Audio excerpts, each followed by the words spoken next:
한 건물이 시골 한복판에서 매년 중형차 한 대 값을 조용히 태워버리고 있습니다. 바로 전남 순천 외곽에 방치된 유럽형 성곽 건물이죠. 수익은 단 한 푼도 없는데 어떻게 이 건물은 20년 넘게 그 자리를 지키고 있을까요? 한때 최고급 레스토랑이었던 이 콘크리트 성곽에는 경제사범의 탐욕과 미지급 채권, 그리고 150억이라는 숫자가 뒤엉켜 있습니다. 껍데기와 숫자 뒤에 숨겨진 진짜 민낯. 지금부터 함께 알아보겠습니다. 화면 가득 펼쳐진 이 건물을 처음 본 사람들은 대부분 같은 말을 하곤 합니다. 여기가 유럽이야, 한국이야? 뾰족한 첨탑, 아치형 창문, 붉은 벽돌처럼 마감된 외벽. 어떤 각도에서 찍어도 디즈니랜드 배경으로 써도 손색 없을 풍경이죠. 그런데 이 건물 앞에 서면 이상한 기운이 먼저 옵니다. 자풀이 무릎까지 올라와 있고 출입구는 녹슨 철제 바리케이드로 굳게 막혀 있거든요. 유리창은 깨진 채 방치됐고 외벽 곳곳엔 검은 얼룩이 번져 있습니다. 아름답고 동시에 섬뜩합니다. 이 건물에는 세 가지 비밀이 숨겨져 있습니다. 첫 번째는 돈 문제, 두 번째는 사람 문제, 세 번째가 진짜 문제입니다. 세 번째를 이해하는 순간 이 건물이 단순한 흉물이 아니라는 걸 알게 되실 겁니다. 전남 순천시 외곽, 고속도로 톨게이트에서 차로 몇 분 거리에 이 건물이 자리 잡고 있습니다. 순천은 전라남도 동부의 중심 도시로 순천만 국가정원으로 잘 알려진 곳이죠. 하지만 관광지 중심에서 벗어난 이 외곽 지점에는 어울리지 않는 규모의 구조물이 오랫동안 방치되어 있습니다. 부지 면적만 2만 5천 평, 국제 규격 축구장 7개를 합친 크기입니다. 그 위에 유럽 중세성을 본뜬 건물이 우뚝 서 있는 것이죠. 이 건물의 정체를 이해하려면 숫자 하나에서 시작해야 합니다. 매년 재산세 4천만 원, 수익은 0원입니다. 영업도 없고 임대도 없고 방문객도 없습니다. 숨만 쉬어도, 아니 숨조차 쉬지 않아도 매년 4천만 원이 이 콘크리트 덩어리를 향해 블랙홀처럼 빨려 들어갑니다. 세금만으로 따지면 평범한 직장인이 1년 내내 출퇴근 전철을 타며 모은 연봉 전액이 이 폐건물 유지비로 사라지는 셈입니다. 표면만 보면 아주 단순하죠. 망한 건물, 방치된 땅. 그런데 이것이 전부가 아닙니다. 이 건물 주변을 오래 취재한 사람들이 공통적으로 하는 말이 있습니다. 왜 안 팔까가 아니라 왜 못 파는지를 봐야 한다고요. 가능한 해석은 두 가지입니다. 팔 의지가 없거나 팔 수 없는 구조에 묶여 있거나. 답은 다음 장면에서 바로 나옵니다. 왜 팔지 않을까요? 왜 부수지 않을까요? 왜 20년이 넘도록 이 자리에서 녹슬고 있을까요? 이건 단순한 방치가 아닙니다. 이 건물에는 경제사범의 탐욕, 하청업자의 눈물, 그리고 조폭까지 얽힌 기괴한 사연이 층층이 쌓여 있습니다. 아름다운 외벽 안쪽은 20년치 갈등과 법적 분쟁의 흔적으로 가득 차 있죠. 부동산은 흔히 가만히 있어도 오른다는 믿음 위에 서 있습니다. 특히 독특한 외관이나 희소한 입지를 가진 물건은 더욱 그런 기대를 받곤 하죠. 그런데 이 건물은 그 믿음을 정면으로 깨뜨립니다. 오를 수 없는 땅, 팔 수 없는 건물, 부술 수도 없는 구조물. 매년 통장에서 돈이 빠져나가는데 아무것도 할 수 없는 상황. 이것이 진짜 공포입니다. 아름답고 섬뜩하다는 첫인상은 결코 착각이 아니었습니다. 그 섬뜩함의 뿌리는 외관이 아니라 이 건물이 서 있는 땅의 조건에 있거든요. 순천은 지리적으로 전라남도와 경상남도의 경계 지점에 위치합니다. 남해안 철도와 호남선이 교차하고 광양제철소와 여수 석유화학단지가 인접해 있어 산업 배후 도시로서의 기능을 오랫동안 유지해왔죠. 순천만 국가정원이 조성된 이후에는 생태 관광 도시로서의 이미지도 덧입었습니다. 2026년 기준 인구는 약 27만 7천 명으로 전남에서 가장 인구가 많은 도시입니다. 그런데 그 숫자 이면을 보면 전혀 다른 그림이 나옵니다. 순천 도심 집중 현상이 심화되면서 외곽 지역의 인구 밀도는 꾸준히 낮아지고 있거든요.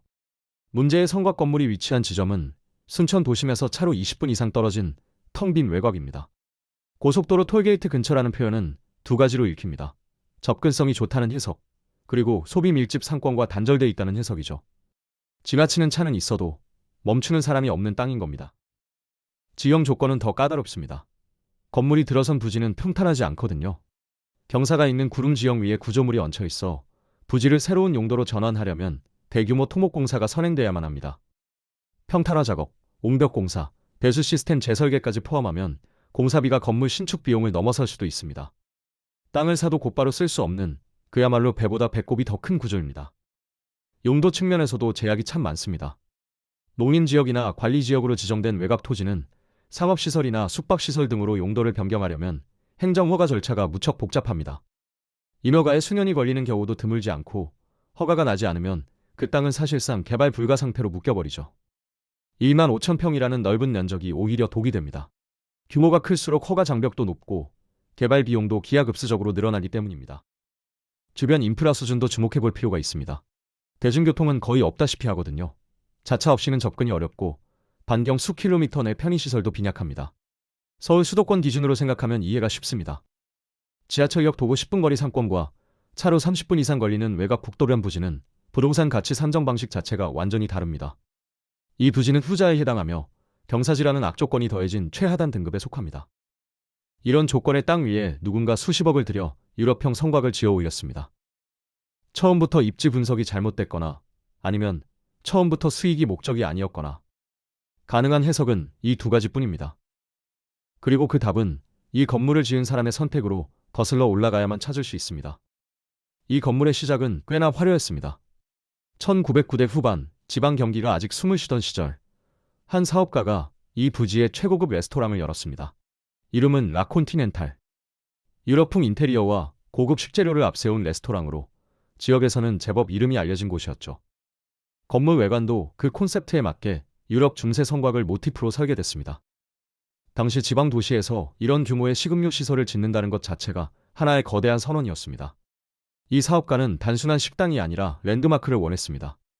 지역 최초, 지역 최대, 지역 유일. 그 세 가지 타이틀이 곧 막대한 수익이 된다는 굳건한 믿음이 있었죠. 초기 몇 년간 그 믿음은 일부 현실이 되기도 했습니다.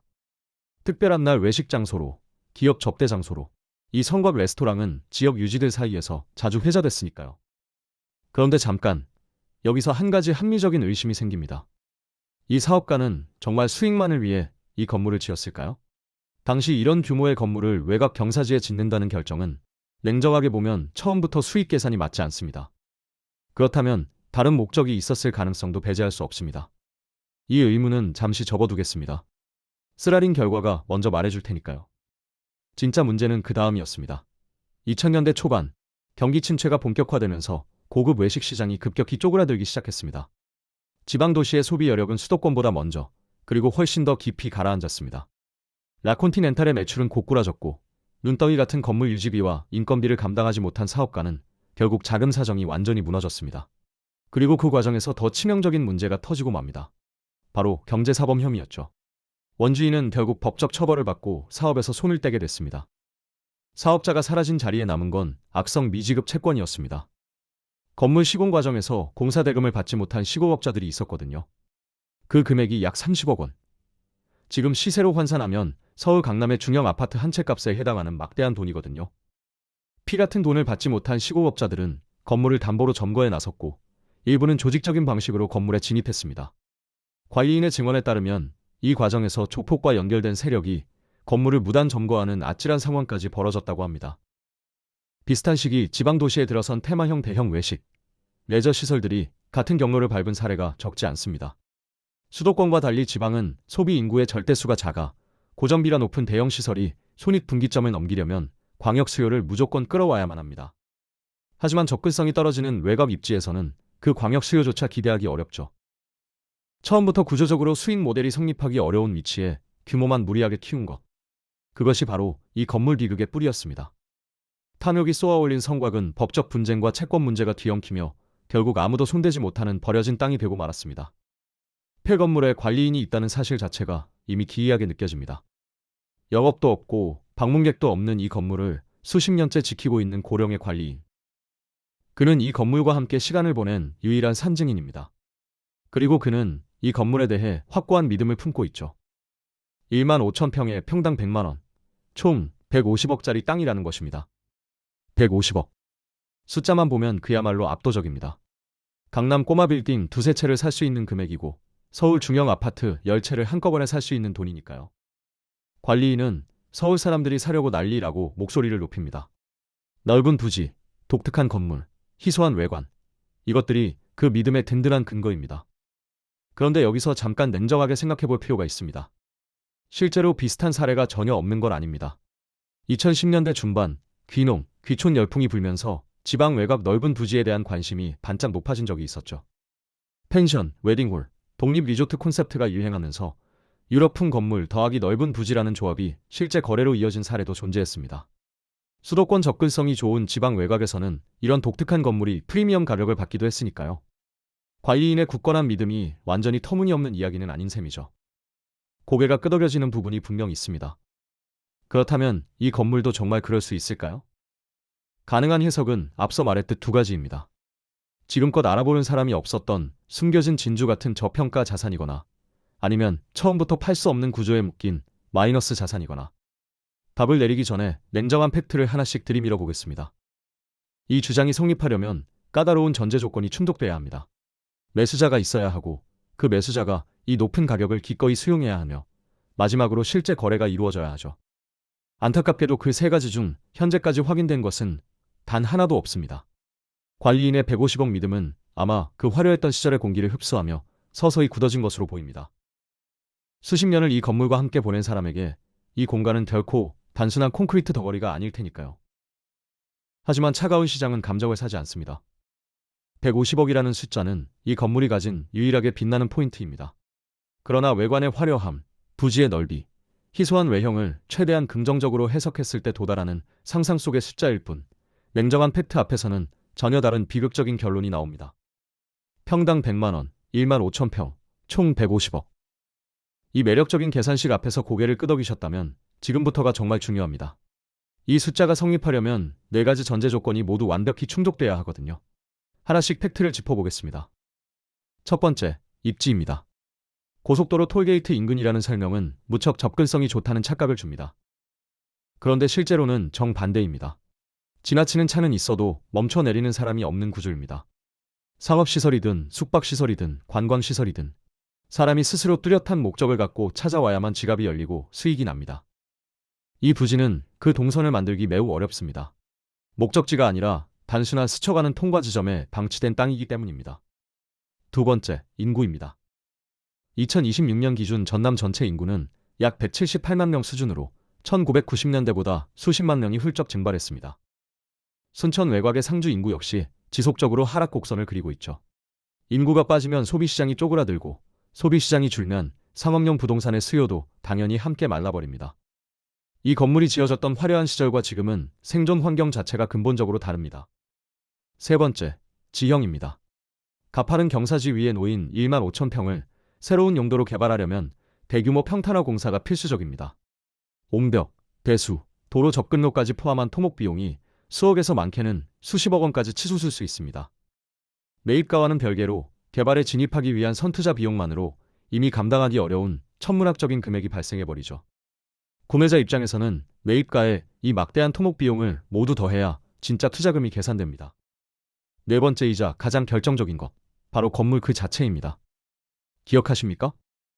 초반에 제가 이 건물이 아름답고 동시에 섬뜩하다고 말씀드렸었죠. 그 섬뜩함의 정체가 드디어 여기서 폭로됩니다. 이 거대한 성곽 건물은 진짜 돌을 깎아 만든 유럽 고성이 아닙니다. 앙상한 콘크리트 구조물 위에 얇은 유럽풍 외장재를 얹은 껍데기에 불과합니다. 시간이 지날수록 외벽은 백화 현상과 부식으로 쩍쩍 갈라지고 심각한 구조 안전 문제가 튀어나오기 시작합니다. 리모델링을 하려면 기존 외장을 전부 뜯어내고 다시 마감해야 하는데 그 비용이 이미 억 단위를 가볍게 추월합니다. 그리고 상상하기 싫은 최악의 시나리오. 이 흉물을 그냥 싹 밀어버리고 싶다면 철거 비용만 또 수억 원이 듭니다. 지방 소형 아파트 한 채 값을 고스란히 내다버려야 겨우 빈 땅을 만들 수 있다는 뜻입니다. 자산이 아니라 치우는데도 큰돈이 드는 지독한 골칫거리인 셈이죠. 150억의 희망이 실상은 수억 원짜리 철거 대기표일 수 있다는 뼈아픈 사실. 이것이 이 건물이 품고 있는 진짜 치명적인 균열입니다. 이 두 사실은 결코 섞일 수 없습니다. 150억 자산이라는 허황된 주장과 철거 비용조차 감당하기 벅찬 마이너스 구조라는 차가운 현실. 이 지독한 모순을 우리는 과연 어떻게 설명할 수 있을까요? 이 순천 성곽 건물의 비극적인 궤적은 한국 지방 곳곳에서 데칼코마니처럼 반복됐습니다. 1990년대 말에서 2000년대 초, 지방 도시 외곽에는 이런 테마형 대형 건물들이 우후죽순 요란하게 들어섰습니다. 유럽풍 웨딩홀, 성곽형 레스토랑, 대형 테마파크 콘셉트의 시금시설들. 이들에겐 부정할 수 없는 공통점이 있었습니다. 겉모습에 막대한 돈을 쏟아부었고 수도권이 아닌 낯선 지방 외곽에 자리 잡았으며 처음 몇 년간은 희소성이라는 무기로 어느 정도 버텼지만 결국 썰물처럼 빠져나가는 소비 인구 앞에 쓰라린 한계를 드러냈다는 점이죠. 이웃나라 일본은 이 절망적인 경로를 이미 20년 먼저 걸어갔습니다. 버블 붕괴 이후 일본 지방 소도시에는 1980년대에 지어진 기괴한 폐리조트 건물들이 철거조차 되지 못한 채 지금도 유령처럼 서 있습니다. 실패의 구조는 완벽히 동일합니다. 소비 인구 감소, 무리한 경사지 입지, 천문학적인 전환 비용, 그리고 법적 분쟁으로 엉켜버린 소유권 문제까지. 한국의 지방 외곽 폐건물 문제는 일본이 뼈저리게 겪은 그 씁쓸한 전철을 한치의 오차 없이 밟아가고 있습니다. 일본이 이 늪에서 빠져나오는데 수십 년이 걸렸다는 사실은 한국 역시 단기간에 마법 같은 해결을 기대하기 어렵다는 강력하고도 암울한 구조적 경고입니다.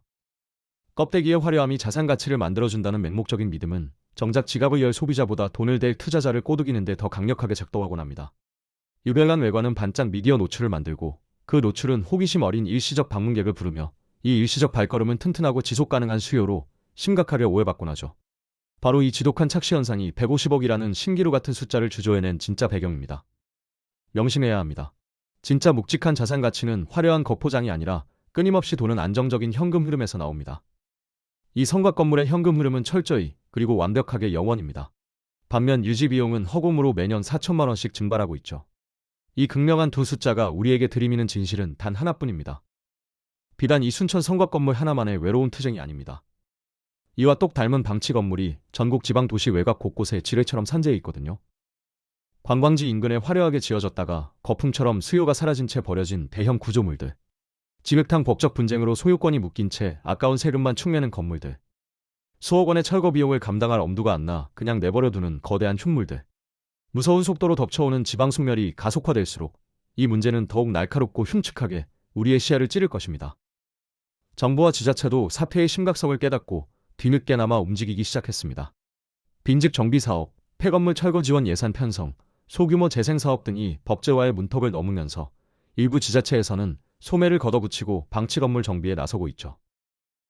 최신 인구주택 총조사 기준 전국 빈집은 공식 통계상 150만 채에 육박하며 골칫덩이인 상업 레저 용도의 덩치 큰 방치 건물은 그 통계에조차 제대로 잡히지 않는 유령 같은 경우가 허다합니다. 이 얽힌 실타래를 풀지 못하게 막는 최악의 변수는 다름 아닌 소유권입니다. 이 순천 성곽처럼 복잡다단한 법적 분쟁의 늪에 빠져 있거나 상속과 악성 채권 문제로 소유 관계가 거미줄처럼 꼬여버린 건물은 행정당국의 칼날조차 쉽게 들이밀 수 없습니다. 지자체가 철거를 강력하게 명령하고 싶어도 책임질 소유자를 도무지 찾을 수 없거나 소유자가 멀쩡히 살아있어도 돈이 없다며 배를 내미는 총극이 빈번하게 벌어집니다. 막대한 세금 낭비를 막을 명확한 제도가 아직 부족한 거대한 공백 상태인 셈입니다. 최근엔 기술과 트렌드의 변화라는 새로운 돌파구도 간간이 눈에 띕니다. 음산하고 독특한 외관의 방치 건물을 넷플릭스나 영화 촬영지로 둔갑시키거나 힙한 단기 팝업 공간으로 임시 개방하는 흥미로운 인공호흡 실험들이 일부 지역에서 시도되기도 했죠. 버려진 폐공장을 세련된 커피향이 나는 복합 문화공간으로 부활시킨 근사한 성공 사례들도 분명 존재합니다. 그러나 착각해서는 안 됩니다. 이런 마법 같은 전환은 든든한 수도권 인근이거나 애초에 발 디딜 틈 없는 관광 수요가 확실히 보장된 금싸라기 지역에서나 통하는 특별한 모델입니다. 소비 인구가 썰물처럼 무섭게 빠져나가는 적막한 외곽 지역에서는 절대 단언컨대 같은 방식이 작동하지 않습니다. 결국 지방 외곽 대형 방치 건물 문제는 한 개인의 안타까운 사업 실패를 훌쩍 넘어선 뼈아프고도 치명적인 구조적 의사결정의 실패입니다. 냉철한 수요 분석 없이 빚을 내어 규모만 키우고 치밀한 입지 검증 없이 그럴싸한 겉모습에만 돈을 쏟아붓고 돌지 않는 현금 흐름을 외면한 채 막연한 장밋빛 희망으로 버티는 기형적인 구조. 이 무식한 패턴이 끊어지지 않는 한 제2, 제3의 섬뜩한 순천 성곽은 대한민국 곳곳에서 끊임없이 복제될 것입니다. 처음에 제가 이 건물이 아름답고 동시에 섬뜩하다고 했었죠. 그 기분 나쁜 섬뜩함의 정체는 이제 아주 선명해졌습니다. 진짜 문제는 시선을 빼앗는 외관이 아니라 보이지 않는 곳에서 썩어 문드러진 구조에 있었습니다. 그리고 그 절망적인 구조는 결코 이 낡은 건물 하나에서 끝나지 않습니다. 이 낡고 거대한 흉물이 우리에게 던지는 묵직한 교훈은 명확합니다. 모든 부동산의 진정한 가치는 겉보기의 화려한 외관이 아니라 지갑을 여는 철저한 수요에서 결정된다는 맹목한 진리입니다. 화려한 껍데기는 일시적인 미디어 조회수와 찰나의 호기심을 자극할 수는 있겠지만 그것이 통장에 꽂히는 실제 자산 가치로 환산되는 것은 완전히 철저하게 별개의 문제입니다. 지방 외곽, 그것도 사람 발길 끊긴 경사지에 무리하게 세워 올린 수십억짜리 콘크리트 성곽은 처음부터 수요라는 맑은 물이 솟지 않는 사막에 무작정 파이프만 꽂아 넣은 참담한 결과물이었죠. 한국의 지방 소멸은 이미 차가운 숫자로 매일같이 증명되고 있는 부인할 수 없는 뼈아픈 현실입니다. 젊은이들이 떠나고 인구가 썰물처럼 빠져나가는 텅 빈 지역에서 그저 크고 특이한 대형 건물 하나의 기적을 바라는 허황된 투자 논리는 안타깝게도 지금 이 순간에도 어딘가에서 버젓이 반복되고 있습니다. 지방의 덩치 큰 땅, 쓸모없는 넓은 부지, 기괴하고 희소한 구조물에 기대어 턱없이 높은 헛된 가격표를 뻔뻔하게 붙여대는 씁쓸한 풍경들이 사라지지 않는다면 20년 후 또 다른 유럽풍 성곽이, 또 다른 테마파크가 누군가의 주름진 손에서 속절없이 무너져 내리고 있을 것입니다. 그렇다면 마지막으로 질문 하나를 여러분께 남겨두겠습니다. 혹시 여러분이 사는 동네에도 매일 지나치는 출퇴근길에도 이런 건물이 하나쯤 숨어 있지 않나요? 처음엔 눈부시게 화려한 조명을 받았지만 지금은 누구도 쳐다보지 않는 아까운 세금만 탐욕스럽게 집어삼키고 있는 괴물 같은 콘크리트 덩어리 말입니다. 그 건물의 진짜 가격표에는 과연 어떤 숫자가 적혀 있을까요? 오늘 팩트체크 영상이 유익하고 흥미로우셨다면 구독과 좋아요 부탁드리겠습니다. 여러분의 클릭 한 번이 질 좋은 영상 제작에 정말 큰 힘이 됩니다. 그럼 저는 다음 영상에서 더 날카롭고 유익한 팩트체크로 다시 찾아뵙겠습니다. 감사합니다.